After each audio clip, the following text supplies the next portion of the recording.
मनुष्य का जीवन ऋतुओं के समान होता है। आज ग्रीष्म तो कल वर्षा, परसों शीत। तनिक संकट आया तो हम संयम खो बैठते हैं, तनिक ऋतु बदली तो हम अधीर हो जाते हैं। अपने आक्रोश में, अपने क्रोध में हम उनसे ही संबंध बिगाड़ लेते हैं जो हमारे अपने होते हैं। क्यों ऐसा होता है ना? हमें लगता है कि हमारे अपने हैं, फिर से मना लेंगे, परंतु स्मरण रखिए, सदा ऐसा करना संभव नहीं होता। सागर की उछलती लहरों को तट सहता है, और यदि तट ही टूट जाए तो बाढ़ आ जाती है। हमारे संबंध भी दूध की भांति होते हैं। दूध तपकर उबल सकता है, परंतु यदि उसमें खटास आ जाए तो वो फट भी जाते हैं। और फटे दूध को चाहे जितना मथ लो, उसमें से माखन नहीं निकलेगा। इसीलिए अपने संबंधों को संभल कर निभाना चाहिए। ठीक है पौंड्रक, मैं इसी क्षण दोनों पक्षों को साक्षी मानकर तुम्हें वो देता हूं जिस पर तुम अपना अधिकार समझते हो, जो निश्चित रूप से तुम्हें वासुदेव में परिवर्तित कर देगा।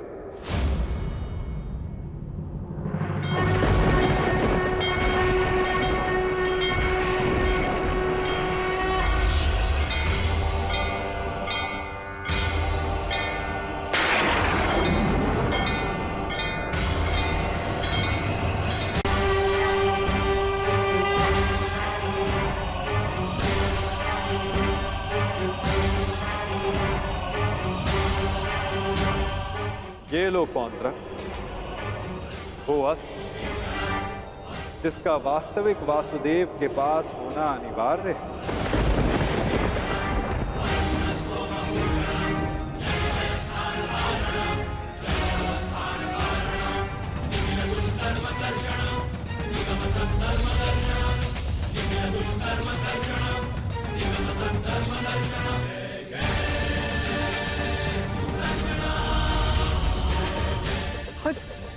आओ,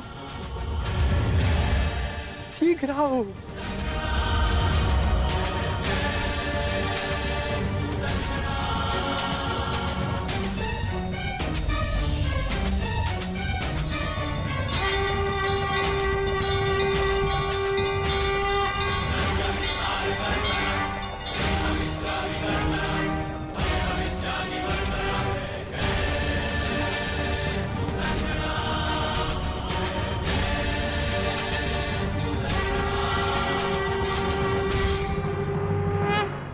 अंततः वो समय आ गया जिसकी मुझे बरसों से प्रतीक्षा थी। मुझे मेरा सुदर्शन चक्र मिल गया मुझे मेरा सुदर्शन चक्र। अब मुझे परास्त कोई नहीं कर सकता, क्योंकि मैं अब सर्वशक्तिशाली हूं। मैं वासुदेवा।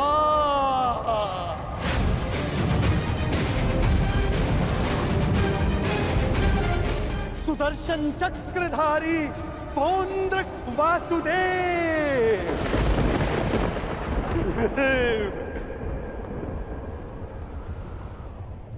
अब समझा मूर्ख सूत पुत्र कि वास्तविक वासुदेव कौन है?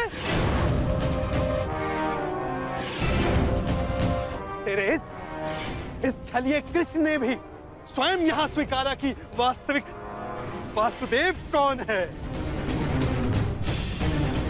यदि अब तूने मुझ पर कोई प्रहार करने का दुस्साहस किया, तो अब तू भली भांति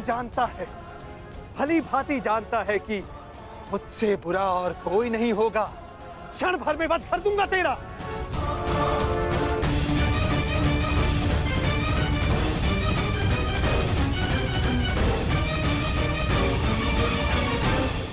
और तुम पांडु पुत्रों, अब तुम देख रहे हो ना कि सुदर्शन चक्र अब किसके हाथों में है? मेरे वास्तविक वासुदेव के हाथों में है ये सुदर्शन चक्र। अब तुम सब मेरी पूजा करो, क्योंकि मैं ही वास्तविक वासुदेव हूं।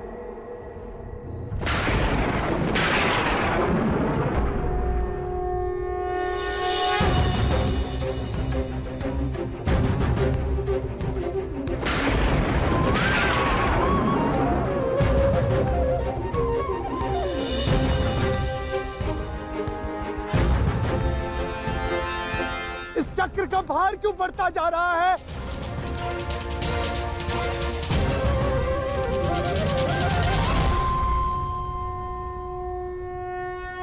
दुर्योधन, ये चक्र भारी होता जा रहा है। ये चक्र मुझे कुचल देगा।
ये क्या किया आपने? बंद कर दिया, छल किया, फिर से छल किया आपने।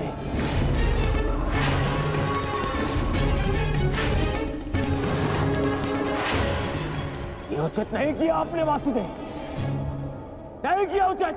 शांत दुर्योधन।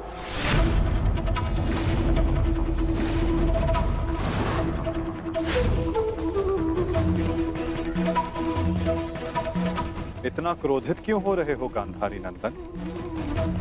मैंने तो तुम्हारे मित्र को वो दिया जो वो मुझसे मांग रहा था।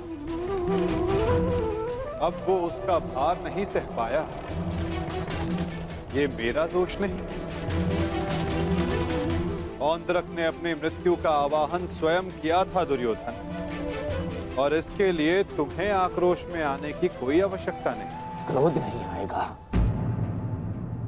क्रोध आना आवश्यक है। तुम्हें देखकर, इन पांडवों को देखकर, तुम्हारा छल देखकर,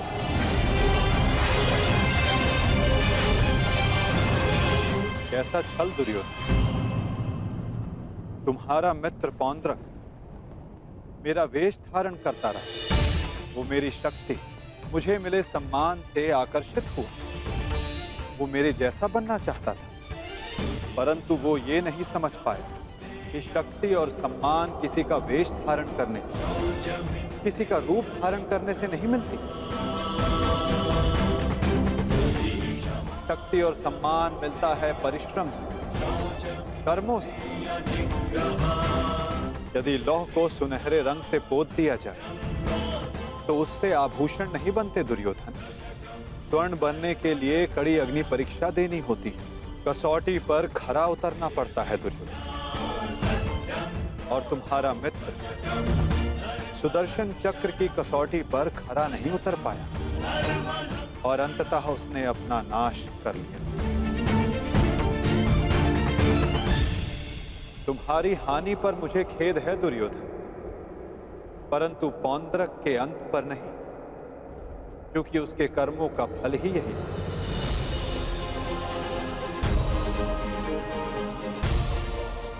अब आज्ञा दे युवराज।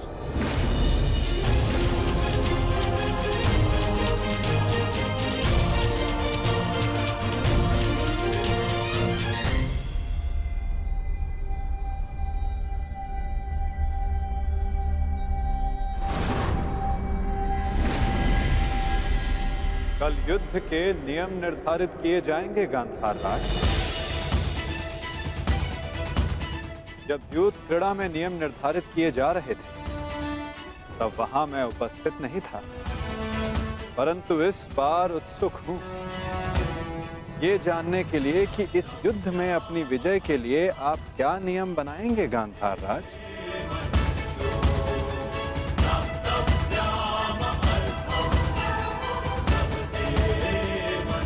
कल के सूर्य उदय की प्रतीक्षा रहेगी मुझे।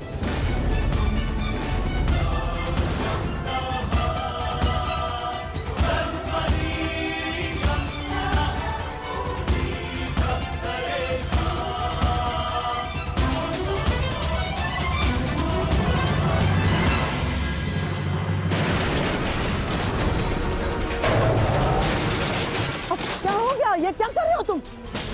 हाँ, देखो देखो दुर्योधन, देखो। नहीं दुर्योधन। मैं उस वासुदेव को नहीं छोड़ूंगा।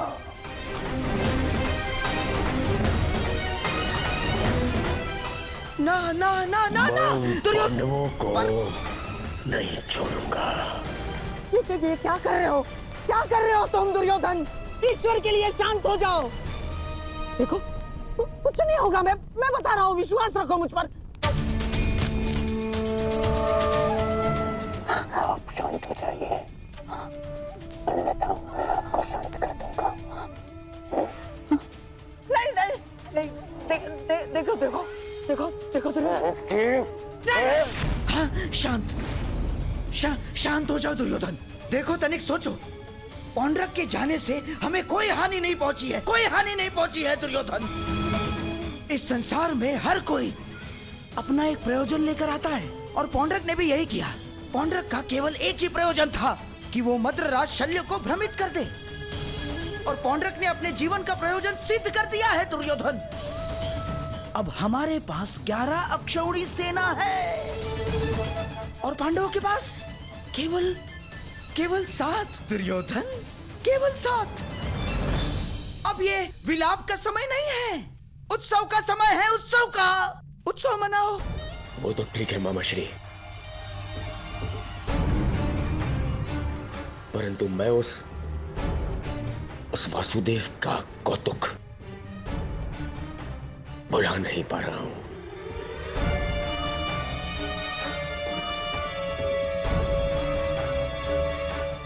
हाँ, देखो सब ठीक हो जाएगा दुर्योधन। हाँ, तुम बैठो। अब ये सब कुछ छोड़ो ना दुर्योधन। देखो युद्ध में वो कृष्ण छलिया कुछ नहीं कर पाएगा। पूछो क्यों? निहत्था है वो।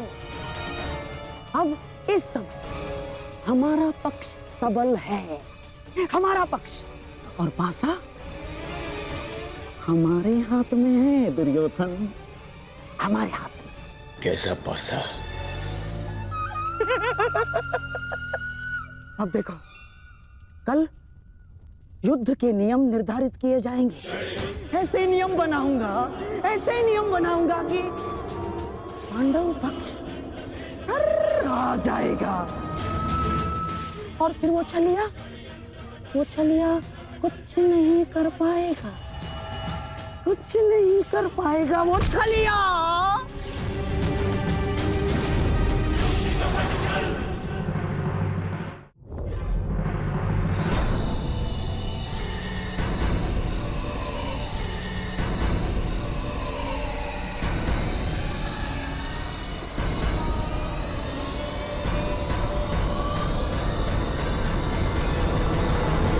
तो सभा में उपस्थित सभी महायोद्धाओं को शकुनी का प्रणिपात स्वीकार हो।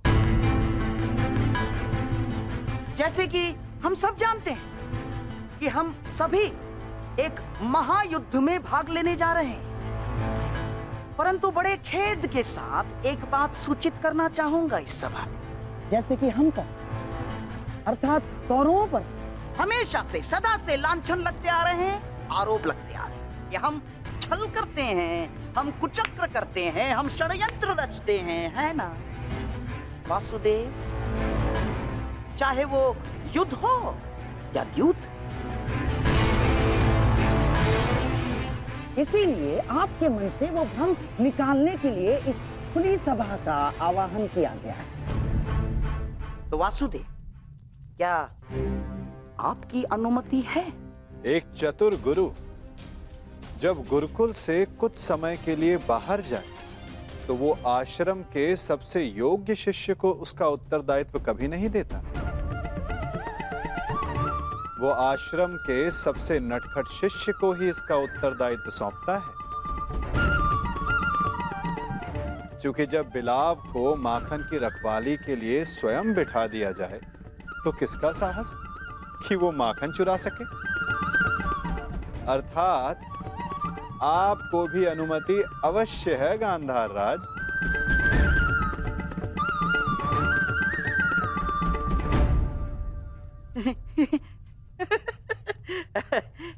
वासुदेव, आपका विनोद समझने में मैं असक्षम हूं। मेरे कहने का आशय मात्र केवल इतना है गांधार राज कि मैं आपके वचनों से सहमत हूं। यद्यपि युद्ध सीमा बढ़ाने या सीमा पर अतिक्रमण रोकने के लिए होता है, तो युद्ध के नियम और सीमा निश्चित कर लेना आवश्यक है। क्योंकि यही नियम, यही सीमाएं इस युद्ध को धर्म युद्ध बनाएगी। तो ये बात आप सरल मार्ग से भी बता सकते थे वासुदेव।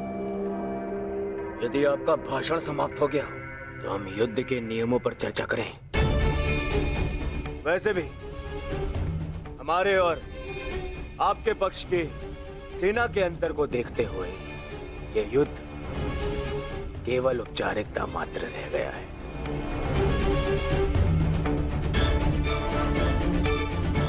नियम बने या ना बने, हमारी विजय निश्चित है।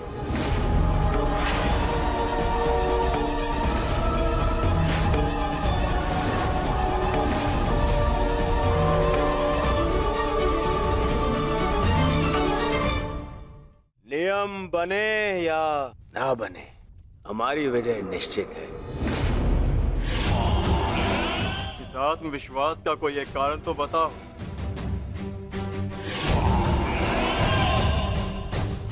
भ्राता दुर्योधन, एक नहीं, दो नहीं, तीन कारण बताता हूं, जो समझ आए चुन लेना।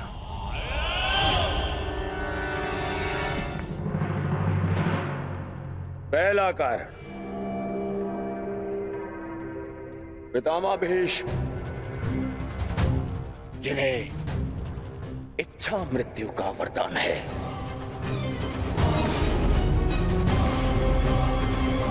दूसरा कारण,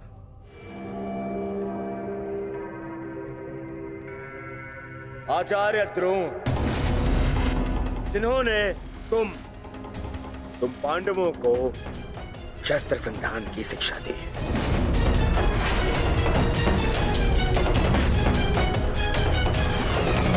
क्या इनके धनुष को काट सकने का समर्थ है तुम में से किसी के पास भी? इनका समर्थन भी मेरे पास में। तीसरा कारण,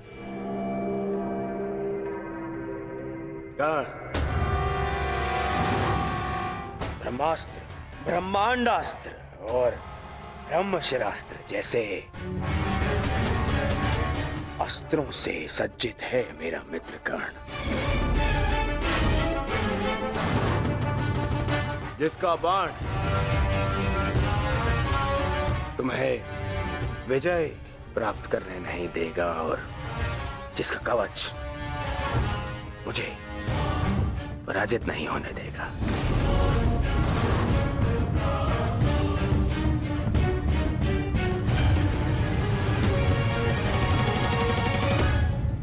इसके अतिरिक्त मामा शकुनी, जिनकी कूटनीति का तोड़ तुम में से किसी के पास नहीं है, हा? मामा श्री।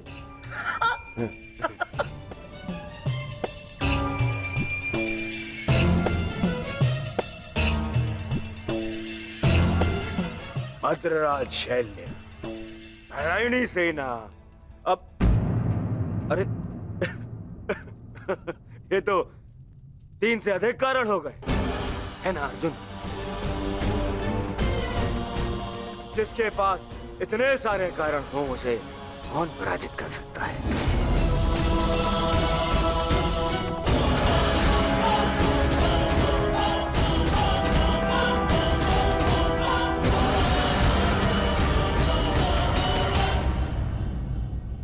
विजय और पराजय का निर्णय तो युद्ध के अंतिम दिन होगा हस्तिनापुर युवराज। नियम तो केवल युद्ध का मार्गदर्शन करते हैं। अंत में कौन कितनी सीमा में रहता है और किसे सीमा तोड़ने का दंड मिलेगा, ये तो समय ही बताएगा।